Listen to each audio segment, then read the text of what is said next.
Welcome back, everybody, on this lovely Monday. Hopefully, everyone's getting ready for the big weekend. We got Memorial Day coming up. Good to see you, Lynn and Randy, Gillis. Good to see you, Margaret, everybody on social media. By the way, really big news on this United Healthcare. So I did a video on Friday about it. For some of you that were here on Friday, I told you, a lot of you here, that I did buy the stock. And in that video, I just want to really quick and talk about that. This is what really stands out. Just want to bring this up really quick. Let me share this so everybody can see a little bit bigger on social media. So you can see how this stock got literally destroyed on this news. $600 stock dropped all the way down to $240. I know it was expensive. You don't have to trade that many shares of it, but eventually these things do bounce somewhere down the road, even though as bad as the news. Listen, we saw what happened with Tesla. We saw what happened with CrowdStrike. This happens all the time. So with all the swing trades that we're doing, this stock obviously worked out, and it was a gap fill, okay? So I just want to blow this up a little quick right here and show you what I got talking about. See a little gap fill right there? How it started right around 271. Oh, let me move my face over that way.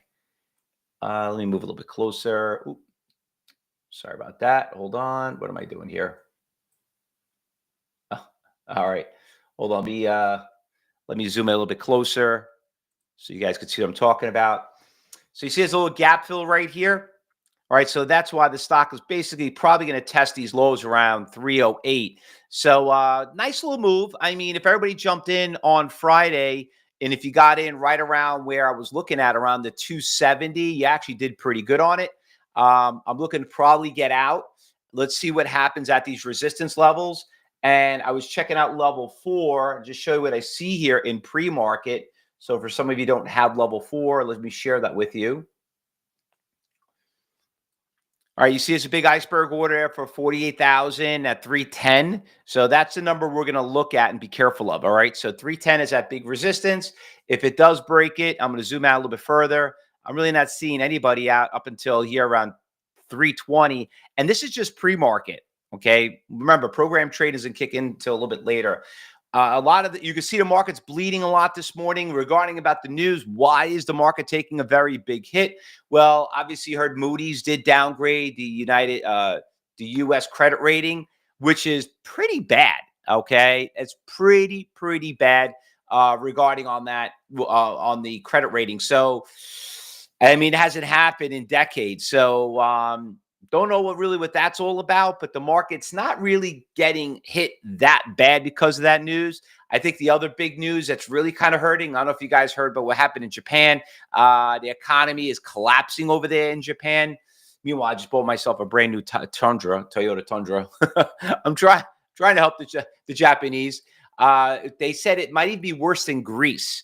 So, I mean, I don't know about you, everyone here, but if you remember what happened in Greece, I know a lot of people that are Greek in my community. Actually, I was in Greece last year. My best friend is Greek. I would say I'm almost half Greek, because I'm so friendly with them. So I know everything that happened there. It was pretty bad. I don't know if anyone here knew what happened in Greece, but they won't let them take cash out of the bank.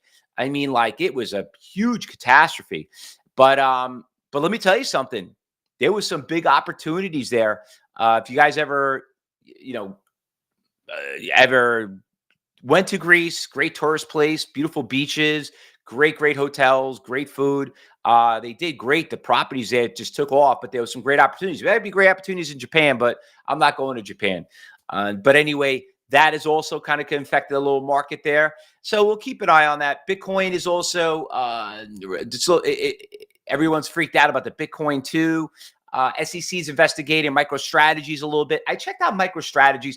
I didn't really see that much scrutiny in the stock price, other than maybe because the market's down a little bit. What is it? MSTR, right? MSTR. I mean, it's not down that much. Not really seeing about, but that thing was a hell of a run, 250 up to 400. Huge run. I mean, listen, we killed it in this past week. I was just looking at my monthly swing trade account, and it was probably the most money I ever made in probably since COVID in such a short period of time. Sandwich says the Greek government was provided too much social service support, more than tax brought in, so the government went bankrupt when the banks would not fund the government anymore. Yeah, I mean, listen. Sometimes you need to do something like that. You know what I mean? Sometimes you need a reset. Listen, we have it now. And I can't blame Moody's for it. I mean, listen, we're in $36 trillion worth of debt. The United States, I mean, believe it or not, if you like it or not, we were always the people out there that always picked up the check. When we had table service, we picked up the check. I mean, funny story. You ever hear Trump, the first time he was in office, he went to NATO? It was pretty funny, though. He's like, all the NATO people are out there, and he's saying, oh, who paid for this dinner? We did. You know what I mean? He was trying to get them to pay more money. I mean, like, at the end of the day, could the United States could use a reset? I mean, some of these people spending more money than they should. We all know that. So, once again, that's what ends up happening. Some of you remember what happened in the financial crisis. That was a huge, I would probably say that was probably the most scariest time in the stock market history for me personally. And I've been through this for 35 years. That was, some of you here remember that. I mean, banks were going out of business. I mean, it was pretty crazy. Great opportunity to make a lot of money. A lot of people lost money. Housing crisis was, a lot of people could. But I mean, you see how we recovered. We eventually recover. That's why people love the job that we do. They love, being in the stock market, especially we do, because as long as you're in cash, and you day trade, cash is king. So anyway, these are things you're going to learn. Now, very important. Also, before we go through the watch list, last week we'll go through some of the stocks, because some stocks did really, really well. Space did great. The quantum stocks did great. But remember, today we're going to start phase 1 classes, Trader Talk. So if you want to get into the classes, if you want to get access to it, if you can't get access to it, talk to your education advisor and they will get you in there. Okay. So make sure you're in classes. Phase 1, very important. A new cycle of the month. We want to get ready for that. All right. So what we traded last week, just a couple of stocks before we want to get ready for this week. But what happened last week, had a couple of good stocks. Space was an absolute fabulous runner yesterday. Oops, sorry about that. Fabulous runner. We had a stock go from right at the gate, ran from like $3.50 to $6. Nice little move. I think their earnings were pretty good. You could see here on Thursday, the stock was all the way down here at $3.30. So beautiful run, almost a double. That did really well. All the QBTS, all the quantum stocks did really, really well too. You could see they're basically breaking all-time highs. One of the very few stocks out there out of everything that's in the markets down that are up pretty big this morning. So quantum making a big jump due to the AI industry. Quantum, we had this one, QUBS, QUBT. They all did really, really well. You could see these things, beautiful stocks, breaking, 52-week highs. Also, what else we had here that moved pretty well? We had Applied, APLD. That one had a pretty good bounce. Nice little move early in the morning. HIMS, a little bit of a bounce, making a little bit of a comeback yesterday. Let's see if it consolidates here. Might be a good chance to get back in. TSSI, another one. Nice little push up on Friday too. So a lot of nice little stocks on Friday. Not too much on the brand name stocks. Now, you could see the market is down. Tesla's down about 14 points.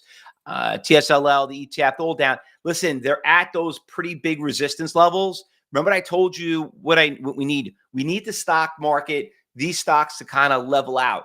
They went up way too much. We need consolidation, okay? If it consolidates, we're in good hands. They don't consolidate, it's maybe time to take those big profits, all right? Because I know a lot of us are really, really, really big.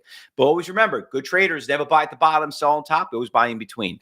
All right, a couple of stocks also to keep an eye on this morning that I did see. The PTIX was moving up pretty nicely.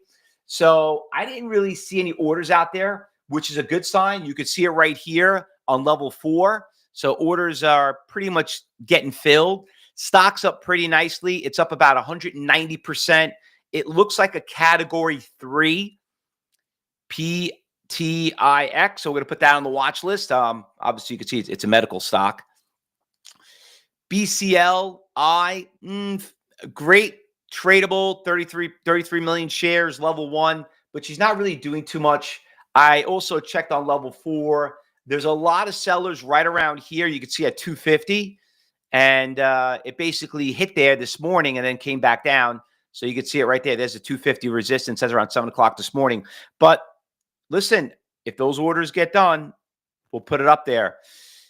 Another stock that's moving this morning was this Hong Kong Pharma Digital Tech. I don't know what that is, but it was up pretty big, but she's not really going anywhere right now. Another stock that's kind of flat. Put this on the B list, HKPD. NVAX is moving. Okay, so NVAX is moving up pretty nicely this morning. It just took out a couple of big iceberg orders right now. You could see it right here. Big move right there. 820, 830. So interesting thing there. NVAX. We'll put that on the watch list. And I was going down the list a little bit further. I didn't see that much more out there. Okay. We're down to once we're right around 10% in pre-market, not really a fan of any of these stocks out there. This one is moving, but spread's a little too big, just really pushing up. Unbelievable. But it looks like more of a swing trade, not really a day trading type of stock. These old ETFs, losers, I didn't see anything out there that looked pretty good. New York Stock Exchange, there was this stock over here, but not really stock that we really trade. Don't like the spread, everything else. KOLD is the opposite of Boyle, so it means Boyle's down. Boyle's getting close to a big support levels. Keep an eye on that 45. It's been always bouncing right around there. A little bit more of a short-term swing trade. And that's about it. That's about it. Not that much going on out there. All right, anything I'm missing I did not see? Anything else, cyber traders? It's Monday. Let's not get too crazy. Let me just tell you what's going to happen this week. My son is off on Friday because they didn't use a snow day. So you got Memorial Day. Market is closed on Monday. So he's off on Friday, Monday, and Tuesday because he had 2 snow days. So this could be this is a start of summer, okay? Memorial Day is always the start of summer. So you're probably going to get a lot of good action going up until Wednesday, Thursday, Friday. Thursday afternoon, things are going to die out. Now, remember, we have market's still open on Friday, but Thursday, I think things are going to start getting a little quiet. Friday's going to be really quiet. So, but this week we do have the Cyber Expo. We did post it up there. We're going to have 10 of the best traders that I know in the industry that have been on our podcasts, and looking forward to having them there. So please make sure you register for it. Biggest event of the year that we do at Cyber Trade University. So make sure you're there. You got class today. You got Traders Talk. Everything's going to be great. Oh, and Lita said Canada Day today. So don't forget that. Is the market closed for you guys, Alita, up in Canada? Market closed? Yep. Okay, good. Well, it's open here. So, all right. Good luck, everybody. We'll be back in 15 minutes. If you're watching on social media, you could always register and just click on this QR code if you want to be able to come and join our professional trading room. We're here all day long. So instead of just seeing us in the morning and the afternoon, you can come and just join us right there. Just take your phone, scan that QR code, and we'll see you there. All right. In the meantime, everyone, go get a quick break. We'll be back in 15 minutes. Let's get ready for this week's Monday morning. Okay. Good luck, everybody. Happy trading. We'll be right back.